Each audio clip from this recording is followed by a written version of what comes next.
कोपरगाव तालुक्यातील शेतकऱ्यांना पीक विम्याची 9.5 कोटी रुपयांची नुकसान भरपाई। आमदार आशुतोष काळे। कोपरगाव तालुक्यातील मागील वर्षीच्या खरीप हंगाम 2025 मध्ये झालेल्या अतिवृष्टीमुळे काढणीला आलेल्या खरीप हंगामातील पिके भुईसपाट होऊन शेतकऱ्यांचे मोठ्या प्रमाणात नुकसान झाले होते। त्यावेळी झालेल्या नुकसानीचे सरसकट पंचनामे करण्याच्या सूचना महसूल आणि कृषी विभागाला दिल्या होत्या। नुकसानग्रस्त शेतकऱ्यांना पीक विम्याची जास्तीत जास्त नुकसान भरपाई मिळावी यासाठी सातत्याने पाठपुरावा सुरू होता।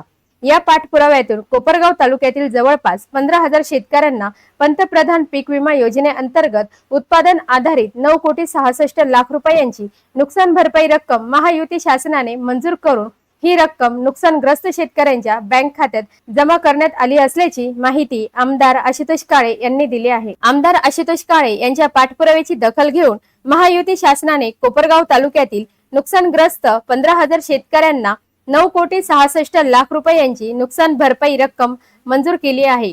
नुकसान भरपाई मिळवून देणाऱ्या आमदार आशुतोष काळे यांच्या कोपरगाव तालुक्यातील शेतकऱ्यांनी आभार मानले आहे। नुकसानग्रस्त शेतकऱ्यांच्या बँक खात्यात 9,66,00,000 रुपयांची नुकसान भरपाई रक्कम जमा झाली आहे। त्यामुळे बळीराजा पुन्हा नव्या हिमतीने उभा राहणार आहे।